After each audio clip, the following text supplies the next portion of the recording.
பிரியமானவர்களே, ஆண்டவராகிய இயேசுவின் நாமத்தினாலே இந்த சுவிசேஷ ஒளி என்ற நிகழ்ச்சியின் மூலமாக உங்களை சந்திப்பதில் மிகுந்த மகிழ்ச்சி அடைகிறோம். தேவனை இந்த பூமியில் அறிகிற ஒரு பாக்கியத்தை கர்த்தர் நமக்கு கொடுத்திருக்கிறது. எவ்வளவு ஒரு பெரிய பாக்கியம் தெரியுமா?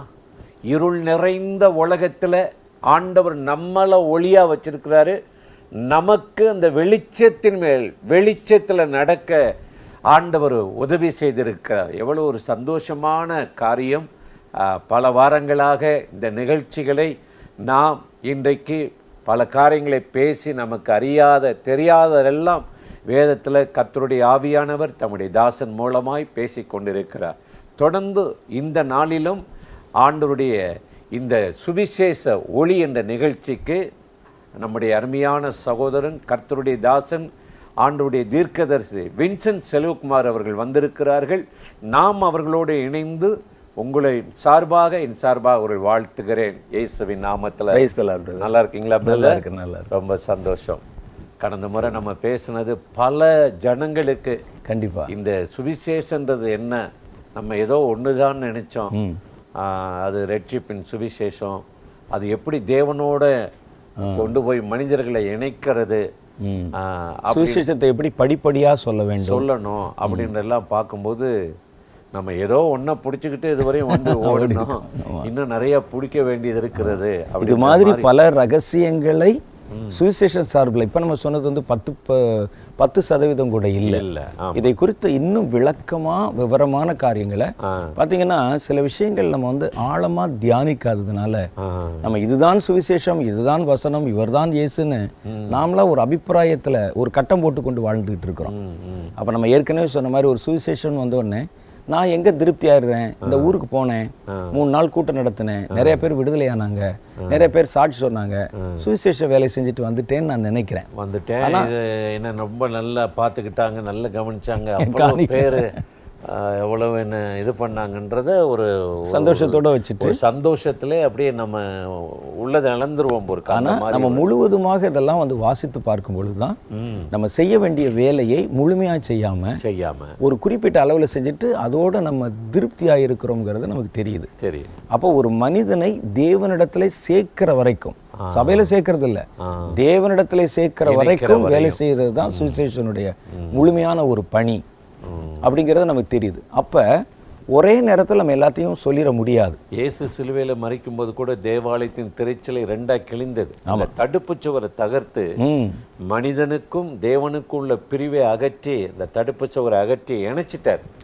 அதுதான் எல்லாம் முடிந்தது அப்படின்றாரு. அந்த இணைப்பை தான் நம்ம வந்து முழுமைப்படுத்துறோம். அது படும்போது தான் அந்த சுவிசேஷம் வந்து முழுமை பெறுது. அப்போ அந்த ஒரு முழுமையான சுவிசேஷம் என்ன, அப்போ எந்தெந்த இடத்துல எப்பப்போ சொல்லணும், அந்த சுவிசேஷத்தினுடைய பல படிகள் இருக்குது, பல நிலைகள் இருக்குது. அந்த நிலை வந்து முதல்ல ஒரு மனிதன் அறியாதவனாய் வரும்போது என்ன சொல்லணும், அவன் முதல்ல இயேசுவை பற்றின ஒரு பரிச்சயம் உண்டான உடனே, அது பரிச்சயம் தான் சொல்லணும். ஒரு பரிச்சயம் உண்டான உடனே அடுத்து அவனுக்கு என்ன சொல்லணும், அவன் வந்து ரட்சிக்கப்பட்ட உடனே அதுக்கடுத்து என்ன சொல்லணும், அப்புறம் அந்த இயேசுவை பற்றி முழுமையான அந்த சுவிசேஷத்தை தெரிஞ்ச உடனே இன்னும் ஆழமாக சுவிசேஷத்தினுடைய இன்னொரு சுவிசேஷம் என்ன சொல்லணும், அவ்வளவும் நம்ம செய்யும்போது தான் அந்த சுவிசேஷத்தினால் உண்டான முழு பலனையும் அந்த மனிதன் வந்து அடைகிறான். அது மேக்சிமம் அது சுவிசேஷகர்களுடைய வேலை தான். அது வேலை சுவிசேஷம் தான் அது செய்யணும். ஆமாம், வெறுமனையாக அவர் கூட்டத்தில் அறிவிச்சிட்டு மட்டும் வந்துடக்கூடாது. அதில் தொடப்பட்ட ஜனங்களை நல்வழிப்படுத்தி அவங்கள ஃபாலோ பண்ணி, இதில் தான் ப்ராக்டிக்கலாக என்ன பிரச்சனை வந்துடும்னா, சுவிசேஷ கூட்டம் முடிச்சுட்டு நான் மறுபடியும் அதில் சந்திக்கப்பட்ட ஜனங்களை பார்க்கும்போது அங்கே உள்ள சபை தலைவரோ சபை பாஸ்டரோ இதை வந்து விளங்கி கொள்ளாமல் நம்ம மேலே ஒரு தப்பு அபிப்பிராயம் கொள்றதுக்கு வாய்ப்பு இருக்கு. ஆனால் நான் சுவிசேஷம் அறிவித்த சபைக்கு உட்பட்ட ஆட்களை இல்லை, வெளியிருந்த ஆட்களை. அது சபை சேர்ந்த ஆள் இல்லை. இப்போ நான் சுவிசேஷம் யாருக்கு சொல்லுவேன், சபையில் இருக்கிறவர் தான் ஏற்கனவே அறிஞ்சிட்டு தானே சபையில் இருக்காரு. நான் பப்ளிக்ல சொல்கிறேன், இந்த சபை எனக்கு வந்து கூட்டம் நடத்துவதற்கு உதவி செய்த அவ்வளோதான். அங்கே வந்து ஒருவர் இயேசு அறியாத ஒருவர், வேறு மதத்தை சேர்ந்த ஒருவர் இயேசுனால் தொடப்பட்டார். ஆனால் அவருக்கு நான் முழுமையான சர்வீஸ் நான் கொடுக்கணும்ல, சுவிசேஷகன். அதை கொடுக்கும்படிக்கு நான் இத்தனை சுவிசேஷங்களையும் பகுதி பகுதியாக கொடுக்குற வரைக்கும் என்னுடைய வேலையை நான் செய்யணும். அதனால தான் வரக்கூடிய எதிர்கால சுவிசேஷகர்களுக்கு இது எல்லாத்தையும் உங்கள் ஊழியத்தில் நீங்கள் திட்டம் பண்ணுங்கன்னு சொல்கிறோம். சரி. ஒருத்தர் விடுதலையான பிறகு அடுத்து சுவிசேஷம் சொல்றதுக்கு என்ன செய்யணும்? அப்போ அவரோட நம்ம எப்படி ஒரு தொடர்பு ஏற்படுத்தணும்? மூணாவது வந்து முழுசாக இயேசுவை பற்றி அறிந்து கொள்ள வைக்கிறதுக்கு என்ன செய்யணும்? அவருக்கு வந்து நம்ம என்னென்ன விதமான இந்த டூல்ஸ் கொடுக்கணும், எய்ட்ஸ் என்னென்ன கொடுக்கணும் அப்படிங்கிறதெல்லாம் நம்ம பேசணும். நாலாவது வந்து அவர் அடுத்த கட்டமாக அவரை கொண்டு போகிறதுக்கு என்ன செய்யணும் சொல்லி சுவிசேஷனுடைய பணிங்கிறது வந்து 3 நாளில் முடிகிறது அல்ல. அது தொடர்ந்து அந்த மனிதனை கர்த்தரோட இணைச்சு அவனை நல்ல ஆழமாக வேரூன்ற வரைக்கும் ஆக்குற வரைக்கும் சுவிசேஷனுடைய பணி இருக்கு. அப்போ அதனால தான் அந்த ஒவ்வொரு வார்த்தைக்கும் அவர் சுவிசேஷம்ங்கிற வார்த்தையை சொல்றாரு. இது சபை செய்கிறதோ ஒரு மேய்ப்பர் செய்கிற வேலை அல்ல. சுவிசேஷன் போட்டிருக்க எல்லாமே சுவிசேஷர்களுக்குரிய வேலை தானே. இப்போ நீங்கள் பாருங்களேன், ரட்சிப்பின் சுவிசேஷம், இயேசு கிறிஸ்துவை பற்றிய சுவிசேஷம், அப்புறம் வந்து இந்த மாதிரி விடுதலையின் சுவிசேஷம், சமாதானத்தின் சுவிசேஷம். அந்த சுவிசேஷம்னு வர்றது எல்லாமே சுவிசேஷர்களுடைய வேலை தான். அப்போ அதை முழுசும் அவங்க வந்து தொடர்ந்து நிறைவேற்றணும். இப்போ நம்ம சொல்கிறத பார்த்தா இதை இப்படியே நம்ம பேசிகிட்டே இருக்கிறத விட இப்படிப்பட்ட தாகம் உள்ளவங்களை எல்லாம் நம்ம ஒன்று சேர்த்து ஒரு 7 நாள் அவங்களுக்கு இந்த மாதிரி காரியங்களை கற்றுக் கொடுக்கணும். கண்டிப்பாக அதுதான். அது நம்ம ஏற்கனவே ஆரம்பத்திலேயே சொல்லி கொண்டே இருக்கிறோம். ஆனால் அதை நல்லா நம்ம செய்யணுங்கிறதுக்காக தான் அதை இப்போ நம்ம வடிவமைத்து கொண்டிருக்கிறோம். ஏன்னா வந்து எடுத்தேன் கவுத்தேன் எதையும் செய்யக்கூடாது, அதை முழுமையாக செய்யணுங்கிறதுக்காக தான் அதை எல்லாத்தையும் உட்கார்ந்து நம்முடைய ஊழியர்களோடையும் நம்முடைய ஊழியத்தின் மேலே அக்கறை உள்ளவர்கள் மேலே எல்லாரோடையும் இதை கலந்து ஆலோசிச்சு, ஏன்னா ஒரு ப்ராஜெக்ட் ஆரம்பிக்கிறது பெருசு இல்லை, அதை தொடர்ந்து நடத்துறது தான் பெருசு. ஏதோ ஒரு தடவை ஒரு முகாம் நடத்தணும், ஒரு 10 பேரை கூப்பிட்டோம், ஒரு மீட்டிங் நடத்தணும், அவங்கள அனுப்பணும், ஒரு செட்டு போச்சு அப்படிங்கிறது இல்லை. நம்ம ஆரம்பிச்சுட்டா விடாமல் நடத்தணும் நம்ம தொடர்ந்து.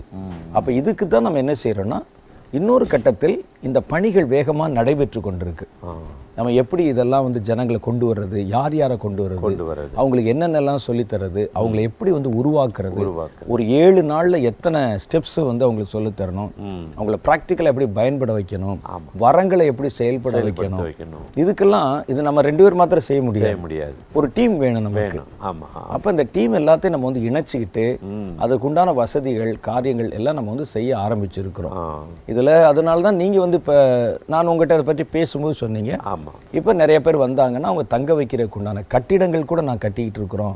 மேலே வந்து ஒரு ஷெட்டு மாதிரி போட்டு அதெல்லாம் ஜனங்கள் தங்குறதுக்கு இந்த மாதிரிலாம் நாங்கள் செய்து கொண்டிருக்கிறோம். கொஞ்சம் இந்த எங்களுக்கு இந்த ஒரு பணப்பற்றாக்குறை இதில் இருக்கிறதுனால இந்த வேலைகள் கொஞ்சம் ஸ்லோவாகுது. மற்றபடி கர்த்தர் செய்வார் என்று நம்பிட்டு இருக்கிறோம் நீங்கள் சொன்னீங்க. ஆனால் வர்றவங்களை வந்து 7 நாள் தங்கியிருந்தாலும் அவங்களுக்கு அதிகபட்சமான பற்றாக்குறையோ குறைபாடுகளோ இல்லாதபடிக்கு முடிஞ்ச அளவுக்கு அவங்கள நல்லா நம்ம பார்த்து கவனிச்சு அனுப்பணும். உணவு உறைவிடம், அதனால தான் நமக்கு இவ்வளோ காலதாமதமாகும். அதுதான் தாமதமாகுது. அதையும் நம்ம பண்ணிட்டு இருக்கிறோம்.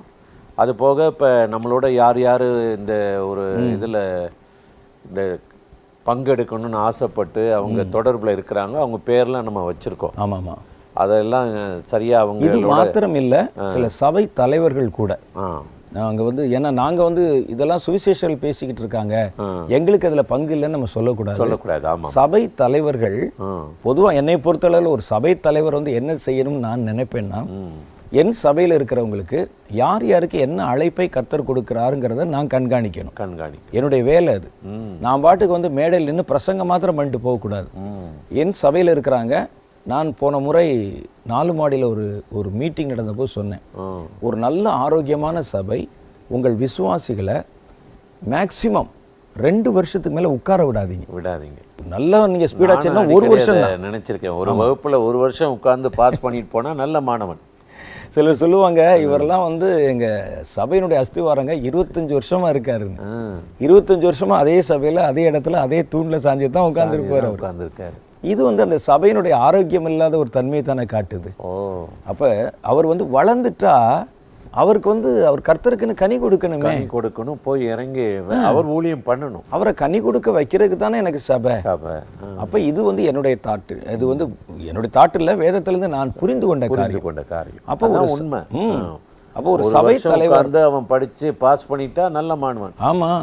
இப்போ அவன் பாட்டுக்கு 5 வருஷம் 20 வருஷம் உட்கார்ந்துக்கிட்டு பேசாம இடத்தை தேய்ச்சி இன்னும் வேத ஆராய்ச்சி இன்னும் நான் இது பண்ணணும்னா அது எப்படி முடியும்? நீ அந்த ஸ்கூல்ல வாத்தியாரா இருக்கிறதுக்கே நமக்கு லாய்க்கு இல்லை. இல்லை, வேற எங்கேயாவது ஒரு இடத்த தேடி போகிறது தான் நம்ம ஊழியம் பண்ணுறது நல்லது நான் நினச்சிக்குவேன். அதுதான் நான் வந்து என்ன சொல்கிறேன், ஒரு சபை தலைவருக்கு இருக்கிற ஒரு முக்கியமான கடமை, என் சபையில் கர்த்தர் என்னென்ன ஊழியங்களையும் ஊழியர்களையும் எழுப்புறாரு நான் கண்காணிக்கணும். இப்போ இந்த ஒரு பையனுக்குள்ள சுவிசேஷ பாரம் வருது, அவன் வந்து சொல்கிறான், பாஸ்டர் நம்ம வந்து கிராமத்துக்குள்ளெல்லாம் போகலாமே, நம்ம கொஞ்சம் சுவிசேஷம் சொல்லலாமே சொல்கிறான்னா, இவனுக்குள்ள கர்த்தர் வந்து சுவிசேஷ விதையை போட்டார். சுவிசேஷகனா இவனுடைய அவனுடைய மனசு அதில் போகுது அப்படின்னு நான் வந்து கண்காணித்த உடனே அவனை அதற்கேற்ற மாதிரி அவனை நான் வந்து வளர்க்குறேன். சில சமயம் என்னால் அது வந்து முடியாது. ஒரு சபையில் இருக்கும்போது ஒரு 10 பேர் வந்து நம்ம போய் கிராமத்தில் சுவிசேஷம் அறிவிக்கலான்னு சொல்லும்போது என் சபையிலிருந்து சுவிசேஷகர்கள் விளைய ஆரம்பிச்சிட்டாங்கன்னு தெரியுது எனக்கு. ஆனால் எனக்கு அவர்களை நடத்த தெரியாது. அப்படிப்பட்டவங்க அந்த சபை தலைவர்கள் நடத்துவதற்கு நேரம் இருக்காது. அவங்க என்ன செய்யணும்னா, சுவிசேஷ பாரம் உள்ளவர்கள் என் சபையில் எழும்புறாங்கன்னு தெரிஞ்சா அவர்களை இந்த மாதிரியான சுவிசேஷ இடத்துல நம்ம அனுப்பணும். நான் வந்து உங்களை பற்றி 100% ஒரு உத்தரவாதம் சொல்ல முடியும்.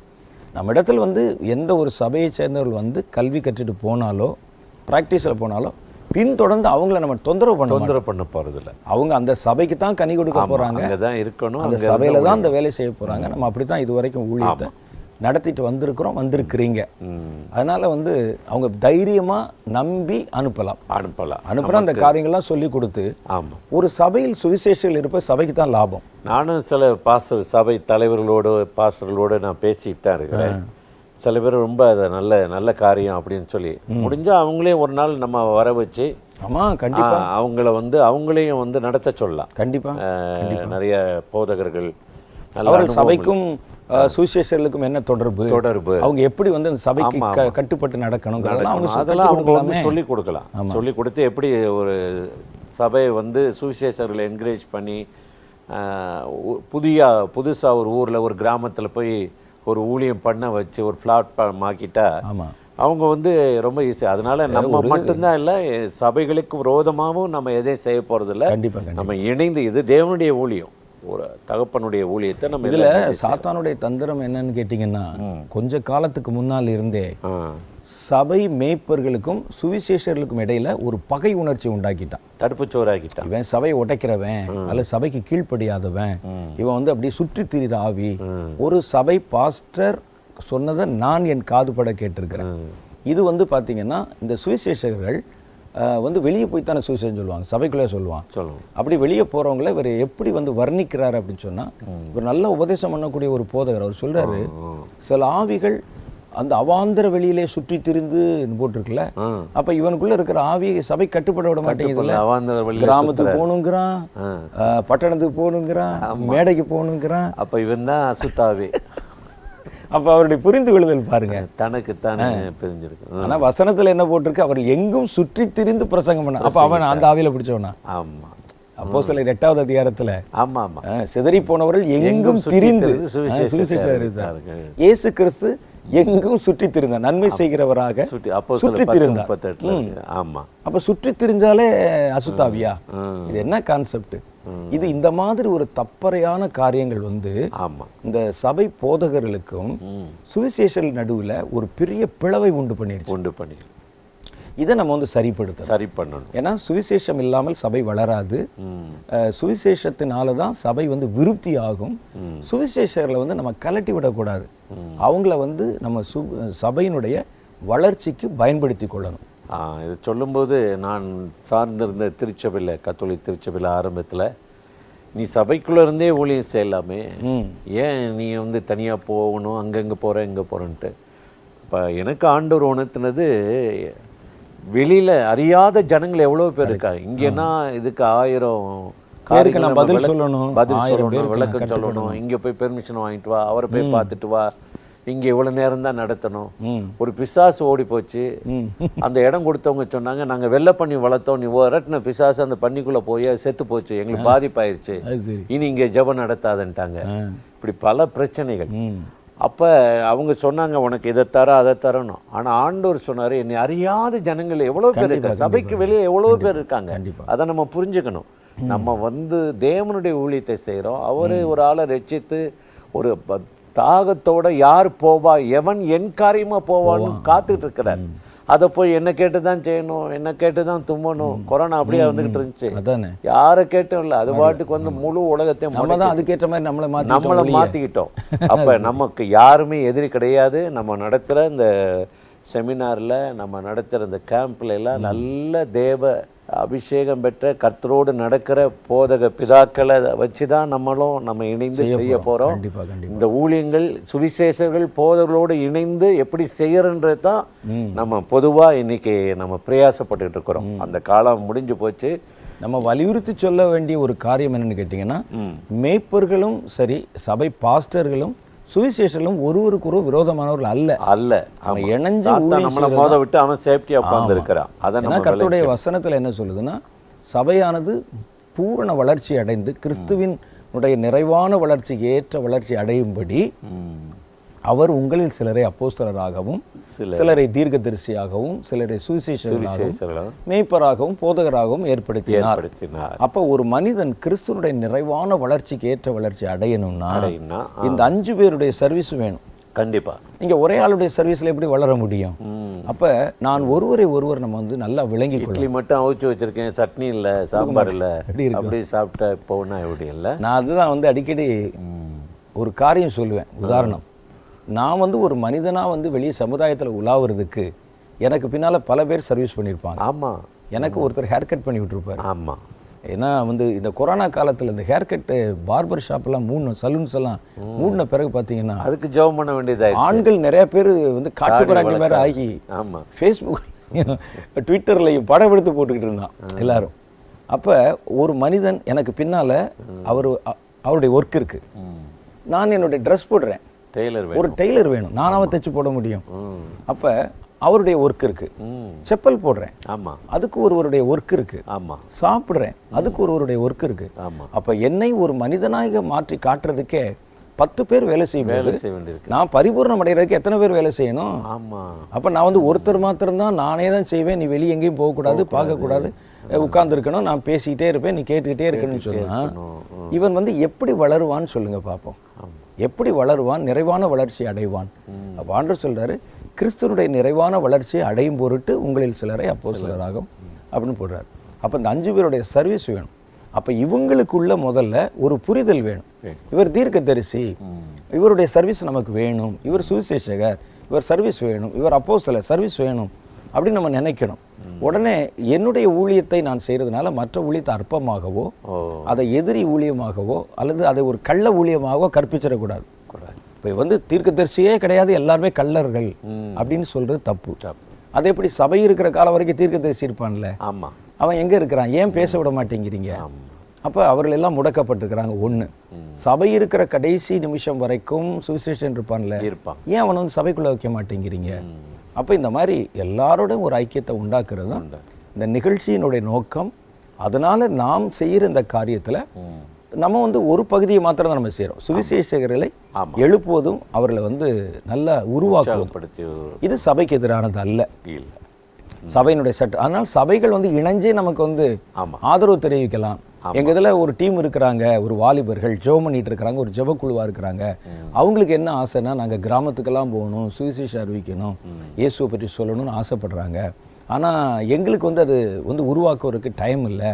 சுவிசேஷத்தில் நீங்கள் இவ்வளோ காரியங்கள் விவரம் பேசுகிறீங்க, அதனால நாங்கள் அனுப்புகிறோம். 7 நாள் தானே. ஆமாம், 8ஆம் நாள் அவர் சொல்லும்போதே நீங்கள் 2 பாஸ்டர்ஸ் ஆல்ரெடி 7 பேர் ரெடி பண்ணி அனுப்புகிறேன்ட்டாங்க. ஓ, புக் பண்ணிட்டாங்க. புக் பண்ணிட்டாங்க அவங்களே. நான் சொன்னேன் எல்லாத்தையும் எல்லா இடத்தையும் நீங்களே ஃபில் பண்ணிருங்க. ஒருக்கு உங்கள் பகுதியில் இருக்கிற பாஸ்டர் வரட்டுமே, 100-200 பேர் வரட்டுமே, எல்லாருமே.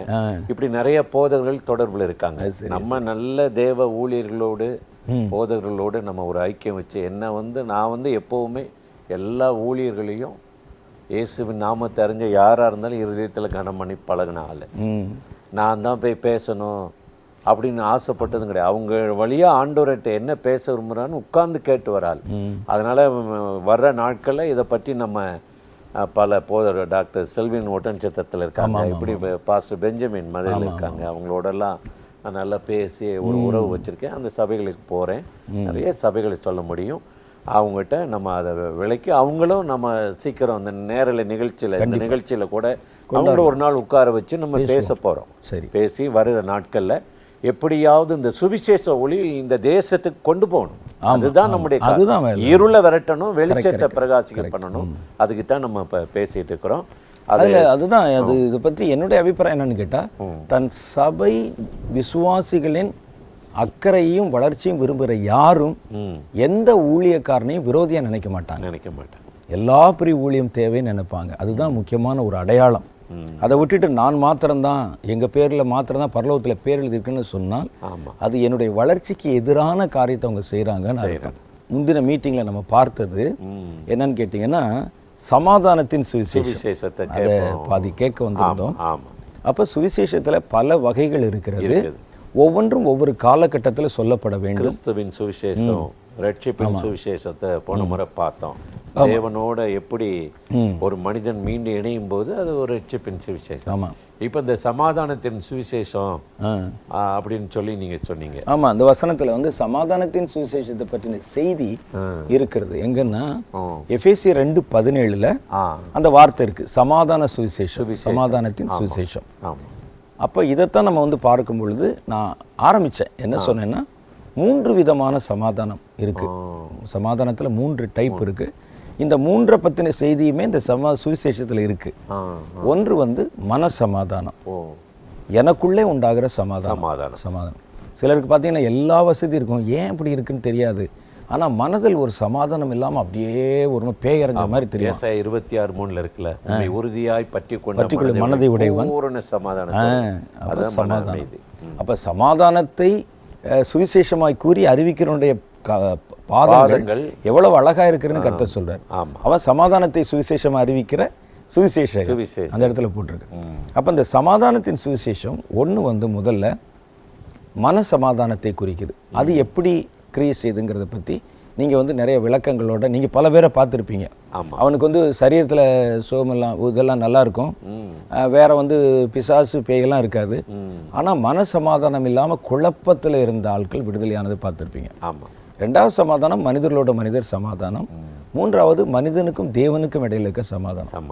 இதில் முதல் சமாதானமாக சுவிசேஷம், மன சமாதானம்.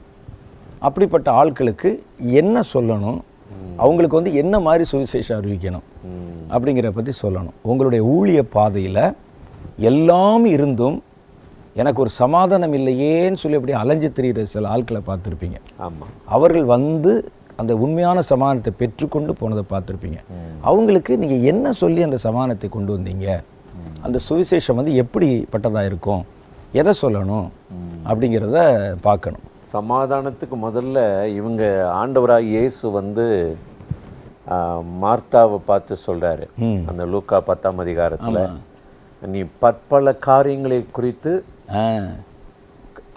கவலைப்பட்டு கலங்குகிற, தேவையானது ஒண்ணுதான். ஆமா, இப்ப தேவையான ஒண்ணு இயேசுவின் பாதத்துல உட்கார்ந்து தன்னை அடக்கி தன் ஆத்துமாவை அடக்கி அமர பண்றது பதிலா இதை வாங்குறோம் அதை வாங்குறோம், இதை செய்கிறோம் அதை செய்கிறோம், மற்றது எல்லாம் என்னவோ நம்மளால தான் அந்த உலகமே இயங்கிட்டு இருக்க மாதிரி போட்டு அப்படின்ற மாதிரி ஒன்றும் இல்லை. நான் இப்போ சொல்லணும்னா சமாதானமாக இருக்கணும்னா 2 நாளில் மொபைல் ஃபோனை ஆஃப் பண்ணி வைங்க, சமாதானம் சுவிட்ச் ஆஃப் பண்ணி அதுக்கு ஓய்வு கொடுங்க, அது நல்லா ஃப்ரெஷ் ஆகும், உங்கள் மைண்டுக்கு ரொம்ப நல்லா. நான் வந்து ஊழியத்துக்கு வந்த பிறகு இப்போ கூட சமீபத்தில் பல காரியங்களை போட்டு மனசில் குழப்பிட்டு இருப்பேன். ரஷ்யா உக்ரைனில் குண்டு போட்டுச்சுன்னா உட்காந்து அப்படியே யோசிச்சுட்டு இருப்பேன். இங்கே இந்தியாவில் ஏதாவது ஒரு பிரச்சனை வச்சுன்னா அப்படியே யோசிச்சுட்டு இருப்பேன். அப்புறம் தான் எதுக்கு இப்போ நம்ம போய் என்ன செய்ய போகிறோம், நம்ம போய் ஒரு பிள்ளரை பிடிச்சி தாங்கி நிறுத்த போகிறோமா, ரஷ்யாவுக்கு போக போகிறோம், என்ன செய்ய போகிறோம், ஏன் கலங்கணும், ஆண்டவர்கிட்ட வந்து சொல்லி ஜெபம் பண்ணணுமா ஜெபம் பண்ணிட்டு விட்டுருவோம் சொல்லி. நான் இப்போ நிறைய செய்திகள் எல்லாம் வந்து பார்க்கறது இல்லை, கேட்கறது கூட இல்லை. வந்து என்னன்னா அந்த அளவுக்கு தெரிஞ்சா போதும். ரொம்ப இன்டீரியரா போய் இவன் அப்படி இவன் அப்படி ஏன் நம்ம மனசுல போட்டு ஏத்துக்கிறணும், இதை விட்டு நமக்கு மேலான பாரத்தை அந்த பாரத்தை ஏன் வாங்கி நம்ம இருதயத்தை குப்பை தொட்டி ஆக்கணும். நம்ம அறிந்து கொள்றதுக்கு கற்றுக்கொள்றதுக்கு நிறைய விஷயங்கள் இருக்குது. நம்ம கவனத்தை அதுல செலுத்தாம இந்த பக்கத்தில் நடக்கிறது, இங்க இது வந்து பஞ்சம், இந்த பிரச்சனை, ஜெபிக்கணும், அதுக்காக நம்ம தெரிஞ்சிட்டா போதும். அதையே போட்டு பொழுதன்னைக்கும் பேசிட்டு அதையே தேவையில்லாத, அதுதான் தேவையில்லாத. அப்ப தேவையானது ஒன்று. அப்ப மரியாள் வந்து தன்னை விட்டு எடுபடாத நல்ல பங்கை தெரிந்து, அந்த நல்ல பங்குன்றதுன்னா அந்த பீஸ் ஆஃப் மைண்ட். கரெக்ட். அந்த தன்னுடைய இருதயத்தை சாந்தப்படுத்த தெரியணும். அதுதான் முக்கியமானது. ஆமா, சங்கீதத்துல 42ஆம் சங்கீதத்துல கூட தாவீதுக்கு வந்து பெரிய ராஜா, தேவனால் வழிநடத்தப்பட்டவர், அவரு கூட இந்த குழப்பம் நிறைய வந்ததுல, என் ஆத்துமாவே ஏன் தேங்குகிறாய், அப்பப்போ சும்மா காரணமில்லாத டென்ஷன். இல்ல அவரு கலங்குனா கூட ஒரு நியாயம் இருக்கு. ஒரு ராஜா கலங்கலாம், நமக்கும் அது ஏன் கலங்கணும்? ஆமா, ஒரு தேசத்தை பத்தி, ஒரு நாட்டை பத்தி ஏன் அவ்வளவு ராஜாவுக்கு அவ்வளவு பிரச்சனை இருந்திருக்காது. இப்போ ஒவ்வொருத்தனும் ஒரு ராஜாவா இருக்கானே, நம்ம மைண்ட் ஒரு ராஜா, செல்போன் ஒரு ராஜா, மனைவி ஒரு ராஜா, பிள்ளைகள் ஒரு ராஜா, கூட கீழே இருக்கிற உதவி செய்யற ஆளு ஒரு ராஜா. அதுதான் வந்து நம்மள ஒவ்வொரு செய்தி வரும்போது நம்மளை அப்படியே அந்த சமாதானத்தை கெடுக்க, நம்மளை ஒரு மாதிரி ஒரு டென்ஷனுக்குள்ளே பரபரப்பா இருப்பா. பல வேலை செய்வதிலே பரபரப்பா இருந்தாலும் கேத்தலிக் மொழிபெயர்ப்புல அதுல ரொம்ப பரபரப்பா இருக்கிறது எப்ப பார்த்தாலும். சில ஆளுக்கு அப்படி ஒரு மாதிரி பதறிக்கிட்டே இருப்பாங்க. ஆமா, என்னுடைய நண்பர் ஒருத்தர் இருந்தாரு, அவருடைய பேர், அவர் எப்ப பார்த்தாலும் தம்பி எங்க போறீங்கண்ணே, அண்ணே அவசரமா போறேண்ணே. நான் அவனுக்கு வச்ச பேரே, அவருடைய பேரே அவசரம். 108ன்னு அவருக்கு வச்சிருக்கணும். அவர் எங்க பார்த்தாலும் இந்த அவசரமா போறோன்னு, அவசரமா வரேன்னு இப்படியே தான் சொல்லுவார். என்கிட்ட முந்தி ஒரு டிரைவர் இருந்தார், உங்களுக்கு தெரியும். ஆமா, அவரும் இதே மாதிரி பதற்றம் தான். ஆமா, ஒரு நேரத்தில் நிற்க மாட்டாரு. ராத்திரில அவர் வண்டி ஓட்டுறதுக்கு பயப்படுவாரு. அதான் ஏற்றிட்டு தான் ஓட்டணும்னு சொல்லுவான். ஏன்னா நாய் வந்துடும், நாய் வந்துடும், பரபரப்பா தான் இருப்பாரு. ஆமா, ரோட்ல என்ன வருமோ ஏது வருமோ. இது சரீரத்தை கூட நிறைய பாதிக்குன்னு சொல்றாங்க. இந்த பரபரப்பு, அதிகமான சிந்தனை, நம்மளுக்கு குழப்பமானது, அது வந்து இருதய நோய்க்கு காரணமா இருக்கு. அப்புறம் வந்து வயிறு சம்பந்தமான பிரச்சனைகள் காரணமா இருக்குன்னா நிறைய மருத்துவர்கள் வந்து சொல்றாங்க. அந்த மாதிரி உடம்பை பாதிக்கும், மனம் வந்து உடம்பை பாதிக்கும் இல்லை. அந்த மாதிரி நீங்க நல்லா பார்த்தீங்கன்னா நிறைய பணம் வச்சுட்டு ராத்திரி தூக்கம் வராம அப்படியே வந்து மனசமாதானம் இல்லாமல் இருக்கிறவங்க இருக்கான். கையில் ஒன்றுமே இருக்காது, பிளாட்ஃபாரத்தில் நிம்மதியாக தூங்குற ஆள் இருப்பான். கொசுக்கடியில் அவ்வளோ கொசுக்கடி இருக்குது, மழை பெய்யுது, சென்னையில் பிளாட்ஃபாரத்தை தூங்க முடியுதுல்ல. இங்கே நல்ல ஏசி போட்டும் தூக்கம் வரலையே. அப்போ அவர் தானே பணக்காரரு. அதான் பணக்காரர் வந்து ஒன்று தெரிஞ்சுக்கணும். நம்ம ஏதோ உலகத்தில் ஐஸ்வர்யவான் இருக்காரு, வீடு கட்டிட்டாரு, வசதி பார்க்கணும். யார் பணங்க ஆவியில் எளிமை உள்ளவன்னு சொல்லிட்டு யாக்கோப்பு 2ல் ஆண்டவர் சொல்றாரு, இவ்வுலகத்தில் தரித்திரரை தேவன் விசுவாசத்தில் ஐஸ்வர்யவான்களாக்கினார். கரெக்ட், உண்மை உண்மை. இங்கே வேணா நீங்க வந்து வீடை கட்டிட்டு வசதி வாய்ப்பை வச்சு நான் பெரிய பணக்காரன் சொல்லலாம். ஆனா தேவனுக்கு முன்னாடி எப்படி இருக்கும்? ஆமா, விசுவாசத்துல ஐஸ்வர்யவான்களை மாற்றி.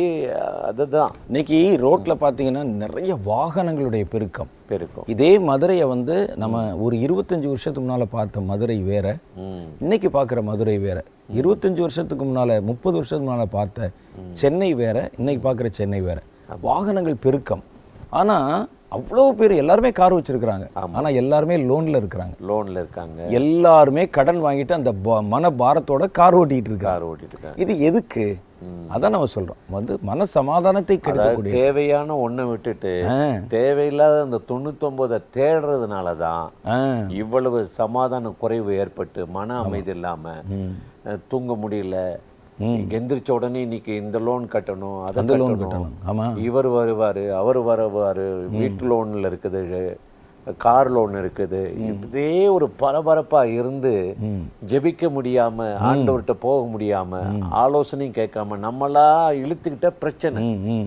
பற்பல காரியங்களை குறித்து தேவையில்லாமல் நீ கலங்குகிற. தேவையானது உண்டு. மரியாளுக்கு சாப்பாடு சமைச்சா என்ன, பட்னியா கிடந்தா என்ன, எனக்கு இயேசுவின் பாதத்தில் அமர்ந்து முதல்ல தன்னுடைய ஆத்துமாவை அடக்கி அமர பண்ணு கற்றுக்கிட்டாங்க. அப்ப இதுதான் இன்றைக்கு நமக்கு ஒரு சமாதானம். இது கூட நீங்க பாத்தீங்கன்னா ஒரு ரீசனோட கலங்குற ஆளுக்கு இருக்காங்க, ஒரு காரண காரியத்தோட. எனக்கு லோன் கட்டணுமே, அது கட்டணுமேன்னு கலங்குறான், ரைட்டு. அதுக்கு ஒரு சிலருக்கு வந்து எதுவுமே இருக்காது, ஆனா அவனுடைய மனம் வந்து அப்படியே குழம்பிட்டு கலங்கிட்டு அப்படியே பறி கொடுத்த மாதிரி. அவங்க உட்காந்து யோசிச்சு பார்த்தா கூட, ஏன் நமக்கு எல்லாமே இருக்கு, வசதி இருக்கு, நல்லா இருக்கிறோம், நல்ல குடும்பம், நல்ல மனைவி, நல்ல பிள்ளைகள், நல்ல வீடு, எல்லாமே இருக்கு, ஆனா ஒரு காரணமற்ற ஒரு மன பயம். எனக்கு தெரிந்த ஒரு நண்பர் ஒருத்தர், உங்களுக்குமே தெரியும், அவங்க குடும்பமெல்லாம் நல்ல ஃபேமிலி, பெரிய ஒரு ஃபேமிலி. அவங்க தகப்பனார்லாம் ஒரு கப்பலில் ஒரு கேப்டனாக இருந்தவர், இன்னைக்கு ஊழியராக இருக்கிறாரு. ஆனால் அவருடைய அந்த பழைய வாழ்க்கையில் பார்த்தீங்கன்னா எல்லாம் இருக்கும். மாதத்துக்கு, நான் சொல்கிறேன் அப்போ உள்ள காலத்திலேயே, ஒரு மாதத்துக்கு 1 லட்சம் ரூபா அவங்க தகப்பனார் வீட்டுக்கு அனுப்பிப்பார், வீட்டு செலவுக்கு. 79-80. அந்த நேரத்தில் 1 லட்சம் ரூபான்னா இப்போல்லாம் கிட்டத்தட்ட 30 லட்சம் ரூபாய்க்கு சமம் அது. அப்போ அவ்வளோ பணம் வரும், எல்லா வசதி இருக்கும். ஆனால் இவருக்கு எதை பார்த்தாலும் பயம். இருட்டை பார்த்தா பயம், வீட்டில் படுத்திருந்தா இடிஞ்சு விழுந்துருமோன்னு பயம், காரணமற்ற பயம், காரணமற்ற சமாதான குலைவு. இதெல்லாம் நம்ம கேட்டு அதிலிருந்து கர்த்தர் அப்புறம் விடுதலை கொடுத்தாரு. அதை நான் கண்கூட பார்த்துருக்கிறேன். அப்போ என்னன்னா ஒவ்வொருவரும் ஒவ்வொரு ஆலோசனை அவருக்கு. இங்கே போய் பாருங்க, பில்லி சூனி வச்சா சரியா போயிடும். ஒரு ஊழியக்கார்ட்ட போகும்போது அவர் தரையில வந்து சிலுவை மாதிரி ஆணி அடிச்சு சுத்தி அடிச்சு அதுக்கு நடுவில் கையை நீட்டிட்டு படியான்னு சொல்லி. பரவாயில்லையே, எந்த பிரச்சனையும் கத்த வேண்டியதில்லை, ரட்சிப்பை பற்றி பேச வேண்டியதில்லை. ரைட். சிலுவை அடிச்சு வரும் படுத்துட்டார். எதுலையும் ஒன்றும் அந்த மாதிரி வரல. அப்போ இந்த மாதிரியான காரணமற்ற மனக்கலக்கங்கள் வர்ற ஆட்களும் இருக்காங்க. அந்த ஒரு மனக்குழப்பம். அப்போ இதுல எல்லாம் ஒரு சமாதானத்தை கொடுக்க கர்த்தரால தான் ஆகும் அது. அந்த மாதிரி நீங்க இந்த மாதிரி யாராவது பார்த்துருப்பீங்களே? ஆமாம், ஒரு பையன் ஒரு தம்பி வந்தான் என்னுடைய ஊழிய ஆரம்ப நாட்களில். ஒரு 13 வயசு இருக்கும். எனக்கு தூங்கவே முடியல, சமாதானம் இல்லை, ஒரே குழப்பமாக இருக்குது. அவங்க பாட்டி கூட்டிகிட்டு வந்தாங்க.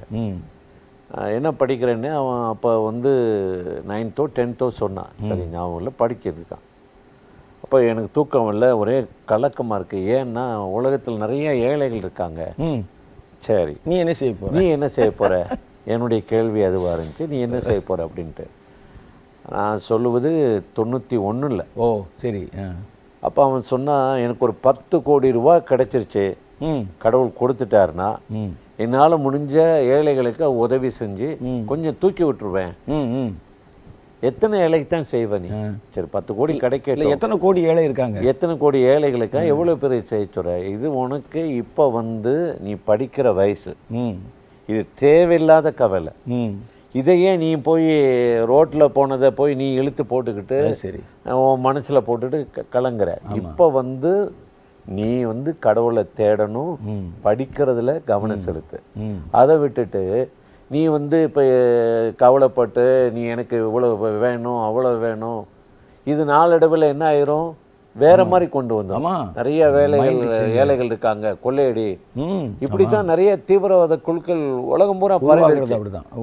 நாங்க மற்றவங்களுக்கு உதவி செய்யணும், ஒரு சமாதானத்தை கொடுக்கணும், நாங்க வந்து ஒரு ஃப்ரீடம் கொடுக்கணும். ஒரு 10 பேரை குண்டு வச்சு கொண்டுட்டு 4 பேருக்கு நீங்க சமாதானத்தை கொடுத்து என்ன செய்ய போறீங்க? ஆமா, இப்படி நிறைய காரியங்கள். இது ஒண்ணுதான் சொல்றேன், குடும்பங்கள்ல பிள்ளைகளால இது ஒரு ஸ்பிரிட்டா?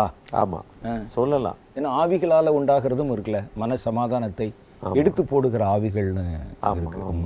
ஆண்டவரை நம்ம பற்றி கொள்ளாத பட்சத்தில் நம்மளை எப்போவுமே டென்ஷனாக இருக்க வைக்கணும். சாத்தானுடைய மெயின் தந்திரம் என்னவா இருக்குன்னா, பரபரப்பாக இருக்க வச்சு தேவன் செய்த நன்மைகளை நினைக்க முடியாதபடி, சிந்திக்க முடியாதபடி, ஜெபிக்க முடியாதபடி, இதை செஞ்சிருவான், அதை முடிச்சிருவான், இதை பண்ணிடுவான் அப்படின்னு சொல்லியே நம்ம ஜெப நேரத்தை திருடுறதுக்கு, ஆண்டவரோடு உள்ள ஐக்கியத்தை பிரிக்கிறதுக்கு தான் சாத்தானுடைய ஒரு தந்திரம். மனக்குழப்பத்தை உருவாக்கி அப்படியே சுத்த விட்டுக்கிட்டே இருக்கும். இப்போ கடைசியாக வந்து ஒரு கேள்வி உங்கள்கிட்ட கேட்குறேன், அதை நீங்கள் அடுத்த நிகழ்ச்சியில் எங்களுக்கு சொல்லலாம். ஆமாம், மன சமாதானம் இல்லாமல் ஒருவேளை காரண காரியத்தோட மன சமாதானம் இல்லாதவங்களும் இருக்காங்க. ஆமாம், காரணம் இல்லாத மனசமாதானம் உள்ளவங்களும் இருக்காங்க. அதான் நம்ம பார்த்தோம். அப்படிப்பட்டவர்கள் உங்களிடத்தில் வரும்போது நீங்க எந்த மாதிரி சுவிசேஷத்தை சொல்லி அவர்களை சமாதானத்துக்குள்ள திருப்பி இருக்கீங்க அப்படிங்கிறத எனக்கு சொல்லணும். ஏன்னா ஒவ்வொரு சுவிசேஷத்துக்கும் ஒவ்வொரு அளவுகோல் நம்ம பார்க்குறோம். ரட்சிப்பின் சுவிசேஷம் எங்கிருந்து இது வரைக்கும் வருது, கிறிஸ்துவை பற்றின சுவிசேஷம் எங்கிருந்து வருது, அதே மாதிரி வந்து இந்த சமாதானத்தின் சுவிசேஷம் மனிதனுக்குள்ளே இருக்கிற மனசமாதானத்தை பற்றினவர்களுக்கு சொல்லும்போது எந்த அளவில் நீங்க சுவிசேஷம் சொல்லுவீங்க, எந்த வார்த்தை எந்த வசனத்தை வச்சு அவங்களுக்கு அந்த சுவிசேஷமா அதை அறிவிப்பீங்க அப்படிங்கிறத உங்களுடைய அனுபவங்களோட நீங்க சொல்லணும். கண்டிப்பா நானும் என்னுடைய அனுபவங்கள் இருந்தா நான் அதை யோசித்து நானும் சொல்றேன். கண்டிப்பா அடுத்த இதுல நம்ம அதை பத்தி விரிவா பேசி அந்த சமாதானத்துக்குள்ள எப்படி ஒரு ஆத்துமாவை ரட்சிப்புக்குள்ள நடத்துறோம், தேவனுக்குள்ள சுவிசேஷத்துக்குள்ள வெளிச்சத்தை கொண்டு வர்றதுன்றதை நம்ம கண்டிப்பா பேசுவோம். என்ன பிரியமானவர்களே, அருமையான கர்த்தருடைய வார்த்தைகளை நம்ம கேட்டோம். இவ்வளவு நேரம் ஆண்டவருடைய பிரசன்னம் நம்மளை அளவில்லாமல் ஆசீர்வதித்து நடத்தினது. சுவிசேஷ ஒளி என்ற இந்த நிகழ்ச்சியின் மூலமாக இன்னும் அநேகர் தேவனை நெருங்கவும் ஊழியங்களை செய்யவும் வெளிச்சத்தை பரப்பவுமே இந்த நிகழ்ச்சிகளை ஒளிபரப்பு பண்ணி கொண்டிருக்கிறோம். தொடர்ந்து எங்களுக்காக ஜெபம் பண்ணுங்கள். ஆண்டவருடைய ராஜ்யத்தின் சுவிசேஷத்தை நாம் எல்லாரும் இணைந்து ஒருமித்து கர்த்தருடைய நாமத்தை உயர்த்த நீங்கள் ஜெபியுங்கள். தொடர்ந்து இந்த நிகழ்ச்சிகளை மற்றவர்களுக்கு அறிமுகப்படுத்துங்கள். ஆண்டவராகிய தேவன் நம்மை ஆசீர்வதித்து நடத்துவார். ஆமென்.